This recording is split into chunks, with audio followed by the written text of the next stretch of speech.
Hello viewers, మీ భుక్తాయాసానికి స్వాగతం. ఈ కాలంలో ఇంటికి ఒకళ్ళో ఇద్దరు విదేశాల్లో ఉంటున్నారు. అలాగే ట్రావెల్ చాలామంది చేస్తూ ఉంటారు. అలాంటి వాళ్ళ కోసం ఈ రోజు నుండి నేను రోజుకు ఒక ఇన్స్టెంట్ మిక్స్ చేయబోతున్నాను. బజారులో దొరికే వాటితో పోలిస్తే తక్కువ ఖర్చుతో ఆరోగ్యంగా తక్కువ సమయంలో చేసుకునే ఇన్స్టెంట్ మిక్స్లు నేను ఇవాళ నుండి రోజుకొకటి చేయబోతున్నాను. ఈ రోజు నేను చేయబోతున్నది సాంబార్ మిక్స్. దానికి కావాల్సిన ఇంగ్రీడియంట్స్ నేను ఒక్కొక్కటిగా మీకు వీడియోలో చూపిస్తాను. దయచేసి వీడియోని స్కిప్ చేయకుండా మొత్తం ప్రాసెస్ అంతా చూసి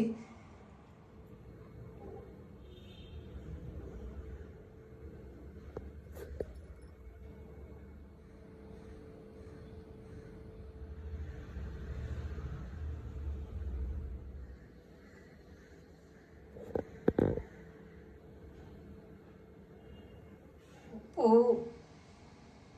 ఇన్స్టెంట్ మిక్స్కి కొంచెమే వేసుకోవాలి. తర్వాత తయారు చేసుకున్నప్పుడు అంటే ఎక్కువగా చేసి పెట్టుకున్న మిక్స్లో కొంత వాడుకుంటాం కాబట్టి దానికి ఎంత కావాలో అప్పుడు వేసుకోవచ్చు. ఇప్పుడు చింతపండుని డ్రై రోస్ట్ చేసుకోవాలి. ఇప్పుడు ఒక మిక్సీ జార్ తీసుకుని అందులో పసుపు, సాంబార్ పొడి, లైట్గా ఉప్పు, ముందుగా వేయించుకున్న చింతపండు ఆరేక అది వేసి మిక్సీలో ఆడుకున్న పౌడరు ఇలా వస్తుందన్నమాట.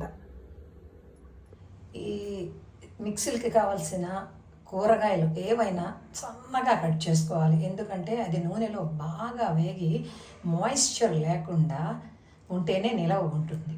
ఇప్పుడు వేడెక్కింది, ఇందులో నూనె వేస్తాం. ఎండుమిర్చి, ఆవాలు, జీలకర్ర, పల్లీలు, ఇంగువ వేసి పోపు వేగాక పెట్టుకున్న పచ్చిమిర్చి,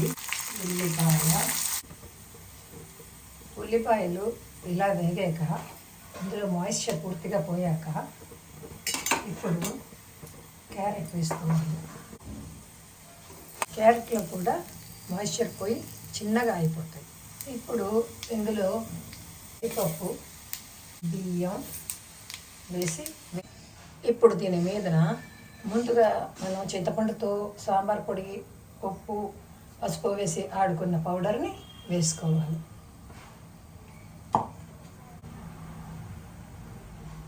ఇప్పుడు సాంబార్ మిక్స్ రెడీ అయ్యింది. ఈ కొలతలు ఇద్దరు మనుషులకని నేను చెప్పాను. ఎక్కువ కావాలంటే దాన్ని అనుసరించి తయారు చేసుకోవచ్చు. అలాగే మనకి ట్రావెల్లో మనం పట్టుకెళ్ళవలసినది ఒక రైస్ కుక్కర్ మాత్రమే. అలాగే కొంచెం ఉప్పు, ఎక్కడైనా కరెంట్ ఉంటుంది, ప్లగ్ చేసుకుని వాటర్ పోసుకుని కావలసినంత, అంటే ముద్దగా కావాలనుకున్న వాళ్ళు 1కి 3 నీళ్ళు పోసుకోండి. లేదు కాస్త విరవిరలాడుతూ రావాలి అంటే 1కి 2 పోసుకోండి. అది విదేశంలో ఉన్న పిల్లలు, చదువుకుంటున్న పిల్లలకైనా, మనం ప్రయాణాలు చేసే వాళ్ళకైనా ఇది ఒక మంచి ఉపయోగకరమైన ఆహారంగా ఉంటుంది. ఈ మిక్స్ని జాగ్రత్తగా ఎయిర్టైట్ డబ్బా కానీ, ఒకవేళ ట్రావెల్లో అయితే జిప్ లాక్లో కానీ పెట్టుకుని మంచిగా ఆరాక స్టోర్ చేసుకోవాలి. ఒక ట్రావెల్లో ఒక వారం 10 రోజుల వరకు బాగా నూనె కొంచెం వేయిస్తాం కాబట్టి నిలవ ఉంటుంది, ఫ్రిడ్జ్లో పెట్టన అవసరం లేకుండా. అలాగే ఒకవేళ ఎవరైనా వాడుకోవాలి అనుకుంటే ఫ్రిడ్జ్లో పెట్టుకుంటే ఒక నెల రోజుల పాటు నిలవ ఉంటుంది. ఇవన్నీ నేను ట్రావెల్ చేసినప్పుడు యూజ్ చేశాను కాబట్టి ప్రాక్టికల్గా చెప్తున్నాను. ఈ నా వంటకం మీకు నచ్చినట్లయితే సబ్స్క్రైబ్ చేసి షేర్ చేయండి. Thank you.